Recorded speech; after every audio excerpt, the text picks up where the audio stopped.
स्वतंत्रता संग्राम सेनानी को राज्यपाल ने दी श्रद्धांजलि।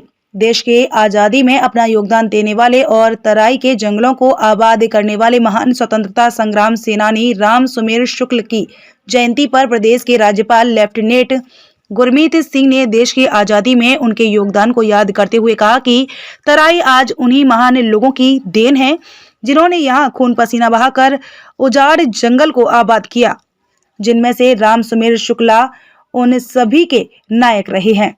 राज्यपाल ने कहा कि वो 25 ऐसे परिवारों का चयन करना चाहते हैं जिन्होंने इस क्षेत्र को आबाद करने में अपनी पीढ़ियां बिता दी हों। राज्यपाल ने यहां पहले रोडवेज परिसर में राम सुमेर शुक्ला की प्रतिमा पर माल्यार्पण किया। उसके बाद राम सुमेर शुक्ल राजकीय मेडिकल कॉलेज पहुंचकर कार्यक्रम में प्रतिभाग किया।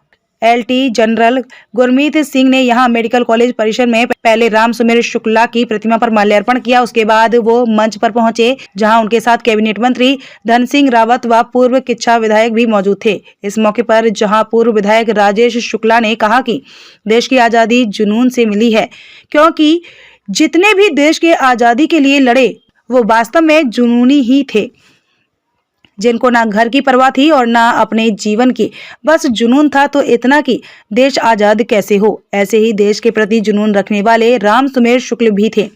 यही नहीं, तराई जैसी भाग में जहां देश के विभाजन के बाद वे स्थापितों को स्थापित करना था, इसके लिए जो जिम्मेदारी राम सुमेर शुक्ल को मिली उन्होंने इसे बखूबी निभाया और आज तराई का विकास उनके योगदान का सदैव ऋणी रहेगा। वहीं इस मौके पर राज्यपाल लेफ्टिनेंट गुरमीत सिंह ने पहले तो देश के शहीद जवानों को याद किया, साथ ही आजादी के लिए अपने प्राण न्यौछावर करने वाले स्वतंत्रता संग्राम सेनानियों को भी श्रद्धांजलि दी। उन्होंने कहा कि देश की आजादी के लिए जो लड़ रहे हैं और जिन्होंने खुद की कोई परवाह नहीं की, आज उन्हीं की देन है कि हम आजाद भारत को देख रहे हैं। उन्होंने कहा कि सीमाओं पर रक्षा करने वाला देश का हर जवान मेरा परिवार है। उनका जो योगदान था अपने आप में एक अलग ही किस्म का था।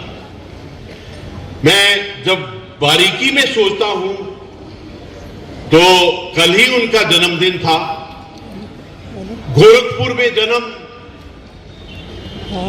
रंगून बर्मा के अंदर में पढ़ाई, उसके बाद बनारस हिंदू यूनिवर्सिटी, इलाहाबाद यूनिवर्सिटी, छात्र राजनीति, और कहा 1936 में जो लाहौर के अंदर में अधिवेशन हुआ था कांग्रेस का, और उस वक्त में वो महज 21 साल के थे, तभी से इतना परिश्रम, तभी से हम सब के लिए प्रेरणा बने हुए थे।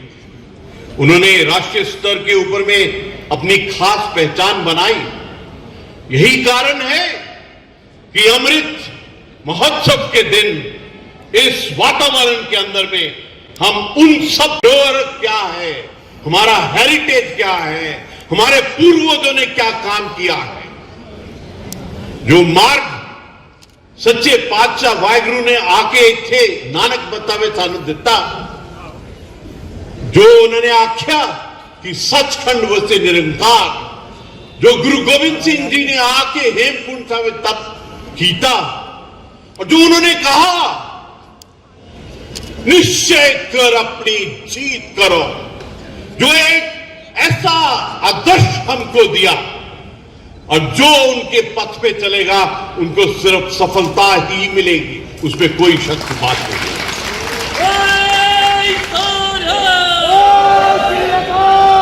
ये है जो आत्मा से निकलती है आवाज, ये है वो आवाज जो हमको नए नए संकल्प अपने राष्ट्र को, अपने समाज को और जनहित में क्या करना है।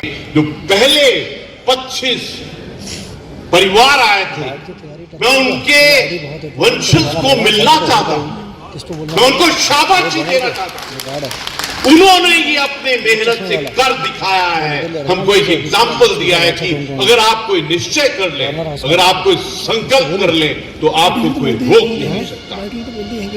वो तो बोल दिया मैडम ने। मैं गुरु नानक देव जी के उस सोच, उस वाणी, उस उपदेश जिसपे उन्होंने कहा था मन नीवा मत ऊंची, और वो भी नानक मत्ता गुरुद्वारा साहब जब हम देखते हैं कि उन्होंने आकर जो अज्ञान, जो मिथ, जो भ्रम है, उनको तोड़कर किस प्रकार से अपना प्रकाश और अपना उपदेश दिया।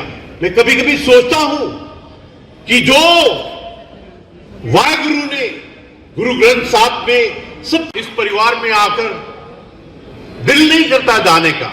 मैं आपको एक बात पक्का कहता हूं कि मैं दोबारा आऊंगा, एक एक को मिलना चाहता हूं, उसको भी मिलना चाहता हूं जिसको तकलीफ है, उसको भी मिलना चाहता हूं जिसका कोई पॉइंट है, सबको सुनना चाहता हूं, क्योंकि बात पूरे परिवार की है।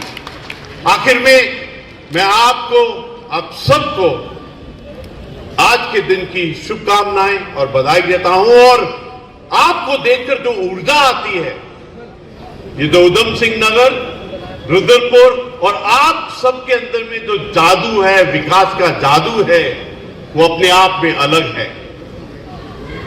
आखिर में जिनको भी आज सम्मानित किया, आज उनसे प्रेरणा लेना, उनके पथ पर चलना और उनका जो सेल्फलेसनेस है उसको एक उदाहरण के तौर पर करना। एब्सोल्युटली एंड में हिंदी में कहते हैं, अब मैं अपनी वाणी को विराम देता हूं, लेकिन उससे पहले दो शब्द कहना चाहता हूं। दो शब्द जो मैं अक्सर कहता हूं, दो शब्द जिन्होंने हमको आजादी दिलाई, दो शब्द जो छोटी छोटी टुकड़ियों से निकलकर हमको